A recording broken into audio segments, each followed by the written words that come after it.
Here on the Inside Neverwinter podcast, we are proud to be partnered with the Silent Blade, the top PvP guild hailing from the once separate Beholder server, home of the best PvP players around.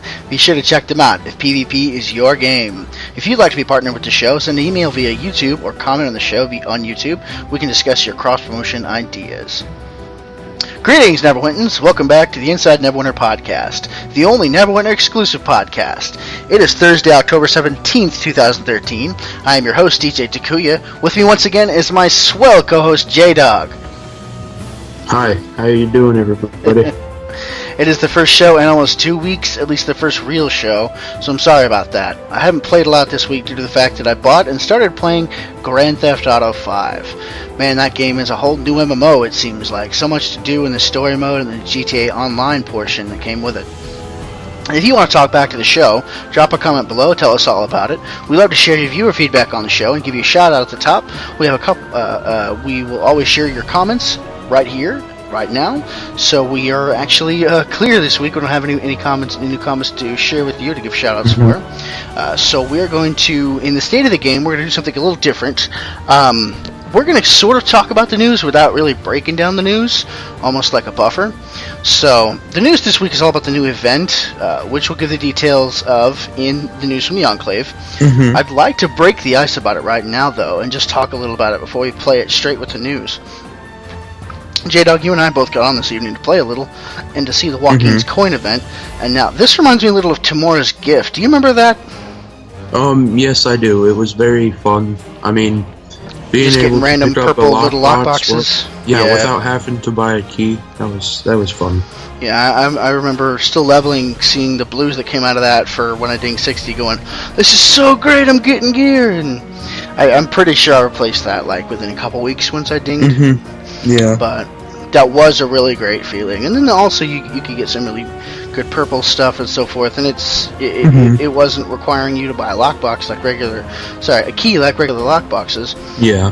How do you feel about this being another over the weekend event? I mean, a couple weeks ago we had Straight to Helm, and I don't know if you got to play that, but that was sort of just a repackage of the Helm's Hold skirmish that was made available for all levels to queue for together, and it was adjustable so that no matter what kind of levels each person in the group had, you were able to beat it realistically.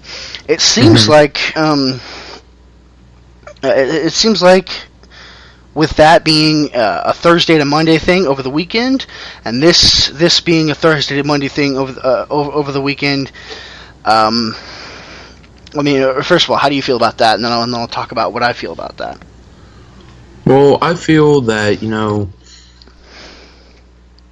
it's okay because, like, if you're like me and you only get to get on, a few times out of the week, and you can... I really don't know how to put it, but... Are you actually able to get on more during the weekends? Because it seems to me like you've got your football games on the weekends, church and family stuff on Sundays, and then Monday morning rolls around, you'll be back in school for the day. So there's probably not a whole lot of time of the weekend to actually play it, and that's what kind of bothers me. I mean, yeah. For me personally, my weeks for my work will start about the middle of the week on Wednesday, and they'll end on a Tuesday. So the weekend is basically just like any other part of the week for me. For something to start on Thursday and end on Monday morning, it takes a little bit. It takes a little bit of that regular work time that I have. When that's actually happening, and it takes that time, basically disqualifies it from me being able to play it and get anything out of it.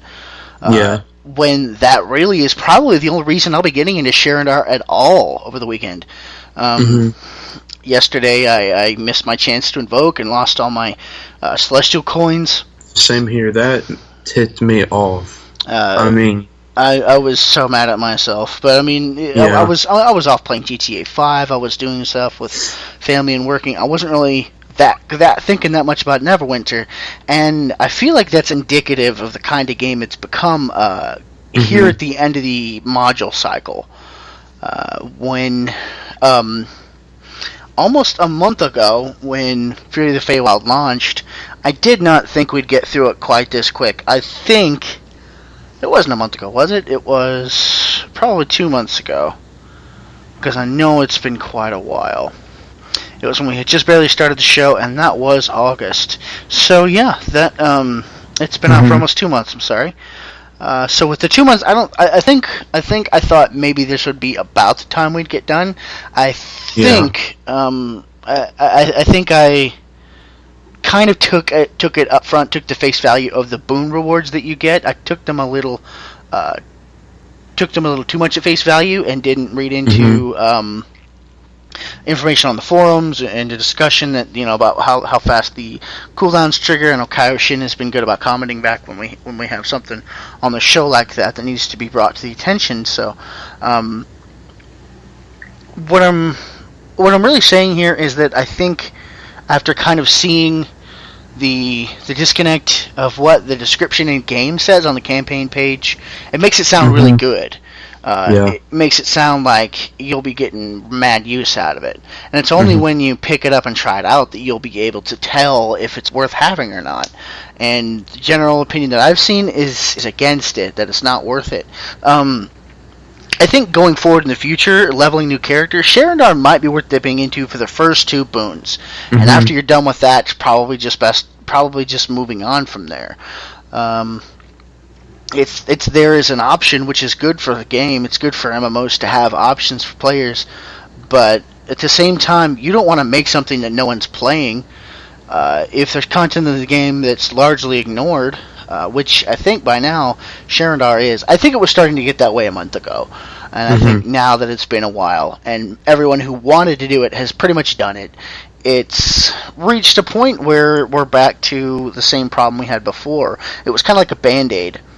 And the problem I'm referring to is just that people get burnt out on MMOs after a while.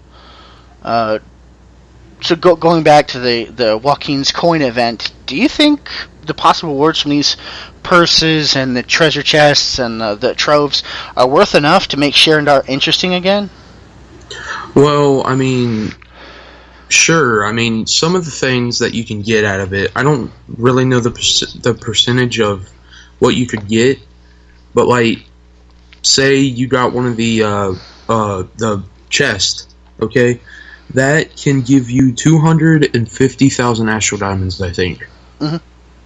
And that it's worth something realistically, not just cosmetic or a fast mount or whatever, like from Lockbot. It would be actually worth something useful. 250,000 astral diamonds is nothing to sneeze at. But like me, when I don't even, spend any money on the game, 2,000 astral diamonds can go a pretty long way if you're just trying to upgrade very slowly at a time. That's kind of what I've been doing, picking up cheap upgrades here and there. You've obviously got a lot more useful gear in the long run, as well as your enchants beating me out. And of course, there's leveling up choices that you make when you're picking your stats. And I think when I rolled my character, I went for a more I was of the mindset that a primary stat is what you can stack all of, and secondary stats are wherever you can get them. But it's more beneficial to roll your ability score so that they're all pretty much equal. Because there's different facets, especially for a guardian fighter. You're supposed to be able to tank. You need high health, but you also need the ability to keep aggro with enough DPS there. You don't want to be at so much of a DPS loss that you can't use your abilities to actually gain aggro, because then you're just that's the only usable form of crowd control that's worth your spot in the group, in my opinion, is being able to hold aggro. If you're able to do that and keep the mobs grouped up, AoEing them down is easier, keeping them is easier. They won't be chasing everyone down, and things don't go to crap when a tank is taking control of them. Mob control has been a very important part of tanking ever since tanking has been a thing in the MMOs. And so as far as the theory goes, sort of basic theory for playing a tank in Neverwinter is that you really need almost as much offense as you need defense.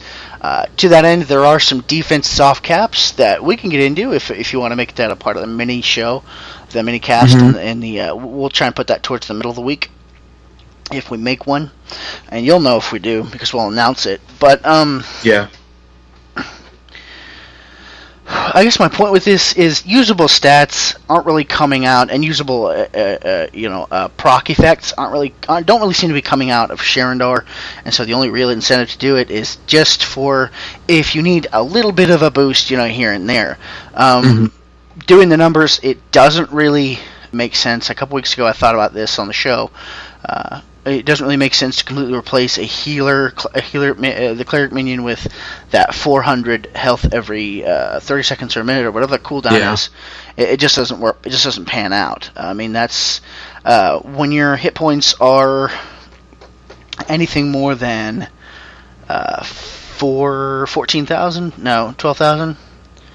When your hit points are any more than 16,000 or 20,000 in that range. If you're more than any of that, then you're not really getting your money's worth, or I should say your effect's worth. As a compare and contrast between that heal buff and your cleric, because your cleric will heal you for 5% flat.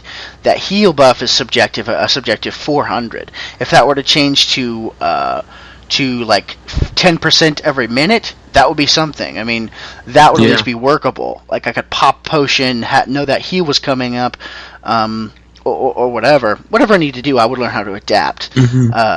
But with it not really be worth it, if it's not worth getting, there's no point playing Sharandar. And if I'm not doing Sharandar, I'm not really doing much, because I think we've both done some random dungeons here lately. Even normal Dread Vault the other day, I grouped with a group and we could not finish it.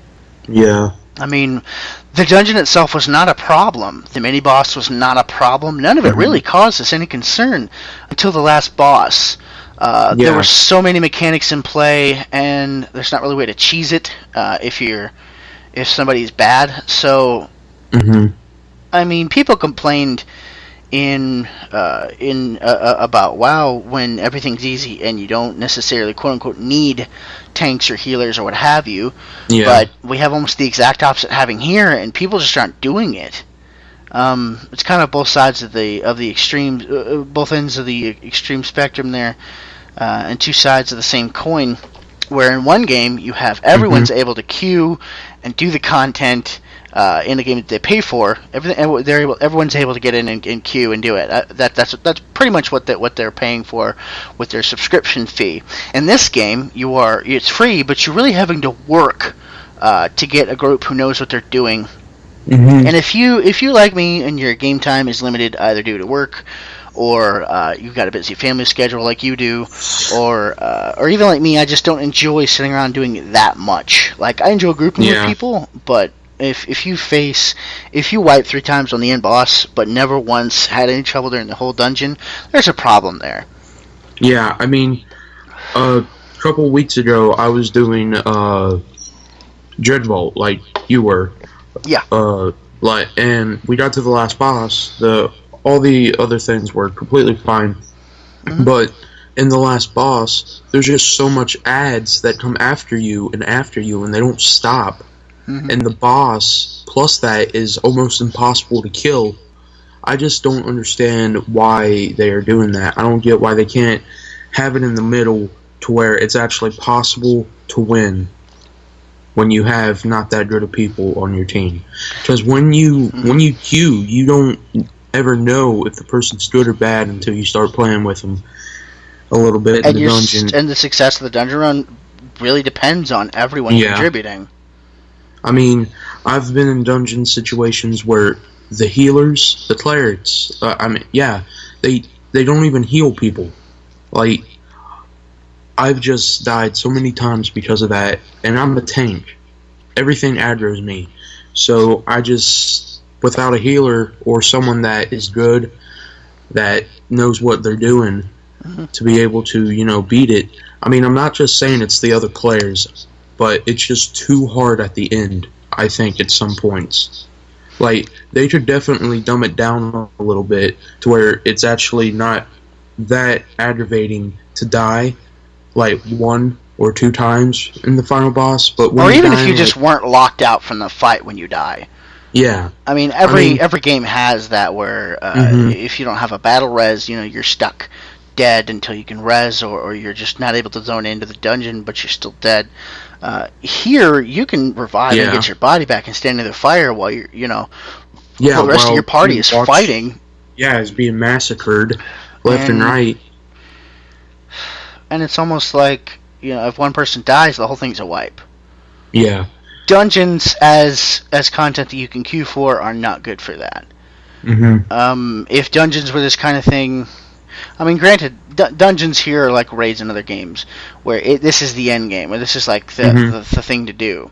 The deal here is that I don't really think there needs to be a huge overhaul for these types of mechanics. I do feel like maybe the amount of ads that spawn at a certain time, rather than being related over a period, could be a little better. As a Guardian fighter, I find that I'm basically wasting my encounter powers on one or two mobs that spawn, and then I have them on cooldown for the next two or three pairs or triplets that come out of whatever that fight, and it's almost like why bother using abilities at all, because the mobs don't present enough individually. They don't present enough of a problem to be a threat. When there's enough of them, they are a threat. If you were to treat them like Zerglings from StarCraft and have them group up in like packs of 5, 6, 10, whatever, you might be able to focus them a little better, because you know when the pack is about to spawn, or the boss could do an emote, or a warning could come up. There are some things about this here that could be improved upon. I think, though, we're going to move on to news from the Enclave. Yes. And JDog had to drop out, so sorry for that. He has to meet a schedule, so I'm just going to be bringing you the news on my own today. Just another quick thought about the state of the game here. Having played Grand Theft Auto 5 more so recently than Neverwinter, I can speak to being impressed with that game and its customization features. Picking your car and upgrading it, as well as getting the kind of clothes you want, the look you want. You're leveling up the skills you want to level up. It's kind of like build your own, however you want to play it. And of course, there's Grand Theft Auto Online, which is basically the MMO portion. The story mode gets you, it tells you a great story, and gives you some solid character development, and you really start to get attached to these people. But when you're playing online, it's you. It's actually you. Your car, your looks, whatever. So, in relation to Neverwinter, I would say that game is more appealing to me currently. Not only because it's newer, quote unquote, but also because it's also because of its options. The more things you can do, car races, the missions. You can just plain old go and roll with your friends, pick up the NPCs and rob a store or whatever. It's not so much the fact that it's Grand Theft Auto, steal a car and drive around. It's the fact that it's sandbox, free roam, literally do whatever you want, whenever you feel like doing it. And there's a great story to be told there, but if you want to ignore that completely, there's a whole other side of the game to just doing whatever it is you do in the sandbox. Open completely from the start, and all there is really to do for it is just explore it. Now, in Neverwinter being more linear, solo MMO game with questing kind of in a direct progression there, less of that. Although, I mean, the open world still confines you. You still, when you're playing a mission in GTA, you're still basically doing like a quest. You're in a certain area doing a certain thing. And when I say in a certain area, meaning like you can fail the mission if you leave it or whatever, if you just completely ignore it. So, I mean, there is a level of it's the illusion of freedom, I guess, but it's there because you feel free to pick whatever you want to do. If you want to advance the storyline, you got to play through the campaign missions and things. But if you don't care about that, if for the time being, you can put that on the back burner and just run around and shoot, kill, steal, whatever you want. And there's something to be said for, when we talk about having options in MMO, there's something to be said for a game like GTA 5 that lets you pick out what you want to do and just do it. It's completely seamless. Once your game is loaded, you don't really stop to load a new map. You don't stop to walk into a place. I mean, we might take that for granted. That's a complete, it's a brand new way that when we talk about GTA games, that's completely different from the past. But I think enough about that. I just think it's interesting to compare a console game, in my case, a console game to an MMO in terms of personal choice, your character progression, things like that. If you have any related thoughts, feel free to share them with the show. For now, let's move on to the news. Now, I want to read you the event details for the Coins of Waukeen that's going on this weekend. I know we probably got through some of the basic stuff, like how long it's going on and state of the game, but I want to bring it to you now, news from the Enclave. Now, it started on Thursday morning, so this morning, about, what does it say, 11 a.m. Pacific? And it will end on Monday morning, the 21st, 10 a.m. Pacific. So it's another, like we said, weekend event. Now, the thing goes is that Waukeen is the goddess of coins and wealth. She rules over deals done from above and below the table, believes that mercantile trade is the best road to enrichment. She frowns upon destroying fine trade goods, and favors those who oppose the propagation of malicious rumors that could harm someone's commerce. So, this event is the Coins of Waukeen event. If you're level 10 or up, you can find these coin purses, these Waukeen's coin purses, and they're purples. Just like with the Tomorrow's Gift, if you played that. You pick them up. The difference is you can open them immediately, and you'll get some moderate rewards, some mediocre rewards. Or you can take 8 of them to an NPC in the Moonstone Mask Tavern. If you've never been there, it's the way to get there is right behind the auction house area and the Companions market area. Right behind those two is a portal that you can take to get out to the Moonstone Mask Tavern, and it does have the VIP lounge in it, but it also has Waukeen's Merchant, this NPC, and you can trade 8 of those coin purses in to get Waukeen's Strongbox, or 13 of the purses to get Waukeen's Treasure Chest. Now, the rewards increase the higher up you go and the more you're turning in.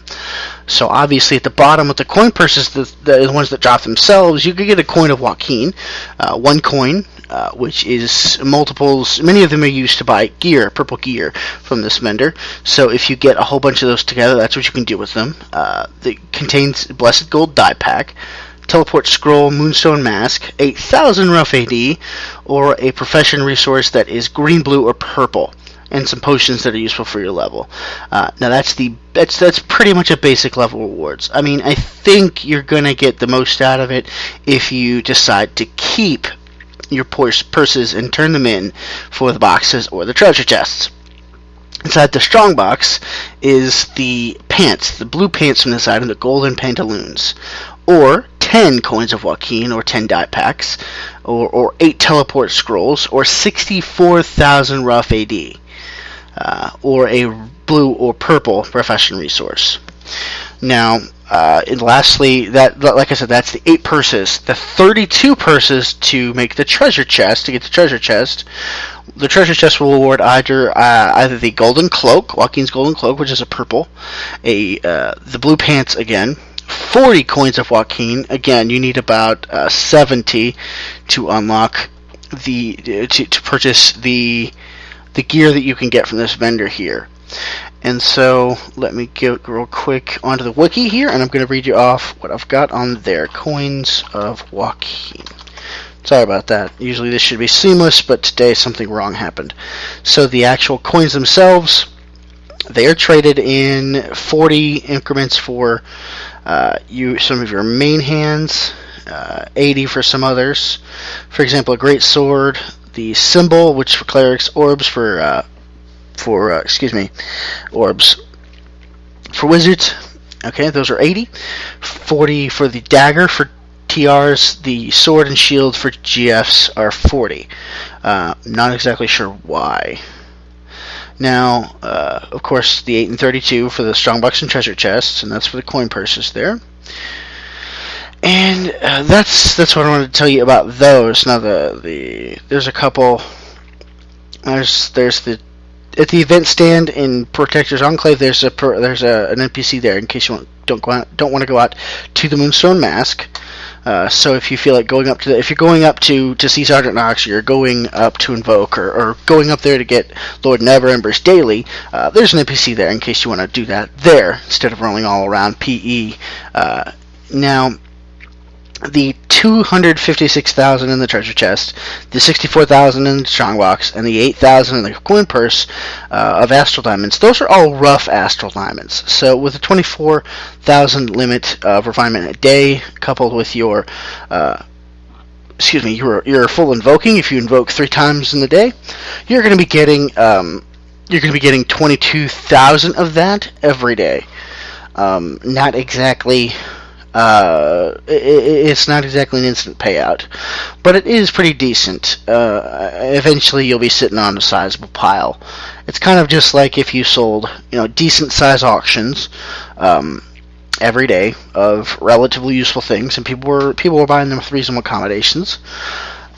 Nothing about this screams that you need it. If you happen to get this, you might get a bit of a boost. You might get, you might get a purple resource, which is obviously the hardest ones to get for professions because they're the ones you usually have to pay for. So this might be a little bit beneficial if you're not putting any money into the game. But otherwise, it's just transmute styles, cosmetic stuff.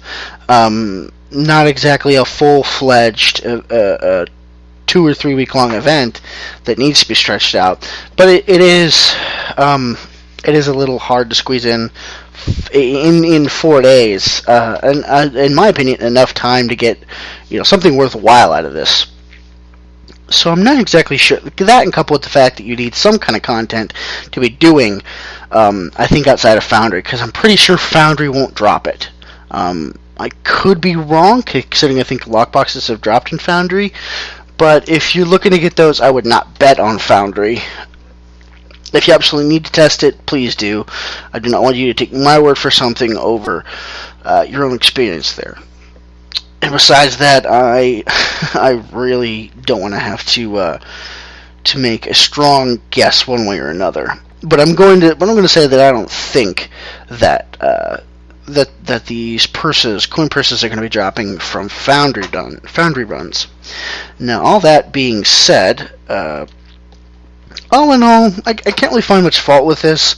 This isn't new content. This is just more incentive to run content, which is something. Again, there needs to be some kind of incentive for me to log in. It doesn't need to be deep or profound or even really game-changing. It just needs to be something that makes it feel like I'm getting something out of logging in every day. That's what that's really where an MMO is supposed to shine. You're playing a time sink. You're playing something that will use up, a way to spend your time and get something out of it. If you're playing for the social aspect, like most folks, hopefully you've got a good community. None of this will really matter. If it does matter, like me, the best you can do is always wait around for the best ones. Like me, I'm spending my time in some other games. I'm still heavily invested emotionally into Neverwinter. That isn't going to change. The fact that Neverwinter has the best system for, in my opinion, combat, for not necessarily the best system for character progression, but it is a decent system for making your choices with feats. And for right now, you have only one Paragon path, but the more get added, the more individuality you'll start to see. It's a bit like if you played a game where there's only one specialization for each class. It's a bit like the specializations need not even exist. But when we get at least a second specialization, a second Paragon path added, we'll begin to see we'll begin to see a little more diverse form of play. As it is now, there's kind of like a mold. It's kind of like the beginning of an MMO. Keep in mind, this has only been out for 4 months now, and in 4 months we've had a brand new module come out with new races. Premium races that were available at launch are now free to play. In a free to play version, of course, you don't necessarily get what the paying players paid for when you're playing free. That is the incentive for those pay players to put their money in the game, after all, and they're not going to discourage them by giving free the exact same thing, but enough similar so that free players don't get outraged and leave the game either. Now, there's always going to be some people who think that free-to-play games should be havens for the pay players, and while they might not word it like that, that is basically what they're saying. That's flawed because of the community that we have, and we've talked about that before. Now, we don't have a Foundry to show you this week. Sadly, like with time constraints, with this new job I'm working, and playing the heck out of Grand Theft Auto 5. I've been waiting a year for this game, and even longer once it came out because I didn't have the money. So I'm sorry. I just have to do it. This is just too good to pass up. GTA are my favorite games for consoles. I got really into San Andreas. Vice City came out when I was a kid, and I didn't quite understand everything that was happening in it. I played through San Andreas 2 or 3 times as an adult. Loved every minute of it. Playing GTA 5 now. I skipped 4. Playing GTA 5 now after so long is just it's the GTA game that has been it's been worthy of being the quote-unquote 5th, although it's probably about 10th or so as far as direct console games are, or 8th or something. In any case, I really love that game, so sadly I'm not spending as much time in Neverwinter as I could be, but I've got to play what I really want to play, and what I really want to play is a game where I can drive a car and shoot a gun. I mean, that's kind of what it comes down to right now. Here in a couple weeks, fantasy games, we ride back up there again. So that is going to do it for us this week from the absent now JDog. He had to bail. For me, thank you for listening this week. Thanks for tuning in. Our intro and outro music is copyright of Cryptic Studios and Perfect World Entertainment. We don't own it. Usually I do my plug for my channels here. I have not uploaded what I've been promising to upload for about a week. For each week for the last month. So I'm just not going to plug that until I actually do it. So you don't have to listen to me talk about it. Of course, if you've got something you want to see, please let me know. Always open to requests there. So thanks for tuning in this week. That's going to do it for us. Take care and safe travels, Neverwinters.